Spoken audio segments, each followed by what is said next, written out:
नमस्कार. आज तुम्हाला दाखवणार आहोत आमच्याकडील सोयाबीन बनवण्याची पद्धत. सोयाबीनची भाजी, त्याच्यासाठी कांदा, लसूण, टॅमॅटो, मिरची, कोथिंबीर कापून घेतलेलं आहे. कढईमध्ये तेल गरम करत ठेवलेलं आहे. आता त्याच्यामध्ये लसूण परतवलं जाईल. सोबत कांदा, टॅमॅटो हे सुद्धा टाकून व्यवस्थित परतून घेतले जाईल. टॅमॅटो टाकून घेतलेला आहे. टॅमॅटो, कांदा हे सर्व एकत्र शिजवून घेतले जाईल. त्याच्यानंतर त्याच्यामध्ये थोडं मीठ ॲड करू.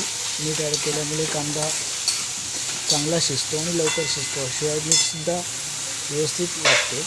तर चमचाभर मीठ टाकून घेणार आहोत आपल्या चवीपुरती. आता हे मिश्रण पुन्हा एकदा ढवळून घेणार आहोत आणि त्याच्यानंतर मग पुढील हळद, हिंग आणि मसाला टाकला जाईल आणि त्यानंतर सोयाबीन ॲड केले जातील.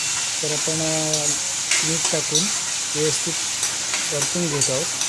सोयाबीन प्रथम गरम पाण्यामध्ये थोडेसे उकडून घेतलेले आहेत. नंतर ते व्यवस्थित पिळून स्वच्छ पाण्यामध्ये धुवून घेतले. त्याच्यामुळे सोयाबीनचा थोडा उग्रसपणा कमी होतो आणि चवसुद्धा छान लागते. तर हळद, हिंग आपण ॲड केलेली आहे त्याच्यामध्ये, आपण बघू शकता. आता हे सुद्धा व्यवस्थित ढवळून घेतले जाईल आणि हे ढवळून झालं की त्याच्यामध्ये आपल्या चवीप्रमाणे मसाला टाकला जाईल आणि हा मसालासुद्धा या सर्व मिश्रणाला एकजीव करण्यासाठी ढवळून घेतला जाईल.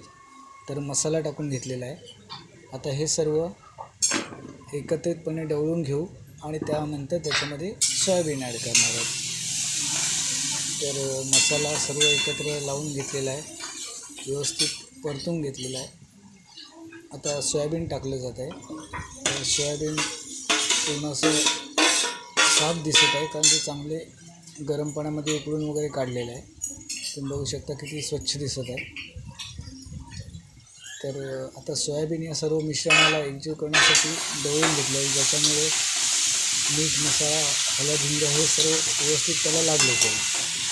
अशा प्रकारे हे मिश्रण एकत्रित करून घेऊ आणि त्याच्यानंतर 15 मिनिटे कढईवरती झाकण ठेवून हे शिजण्यासाठी ठेवलं जाईल.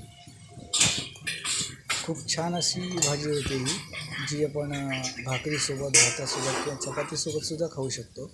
सोयाबीनला खूप मागणी आहे. बरेच लोक सोयाबीनची भाजी बनवतात आणि ती खूप चांगल्या पद्धतीने शिजतेसुद्धा आणि टेस्टीसुद्धा खूप लागते. तर आता आपलं हे सर्व मिश्रण एकत्र लागलेलं आहे. आता कढईवर झाकण ठेवून शिजण्यासाठी ठेवलेलं आहे. एक 10-15 मिनिटांचं आपण झाकण काढलेलं आहे. तर ही भाजी खूप छान प्रकारे शिजलेली आहे.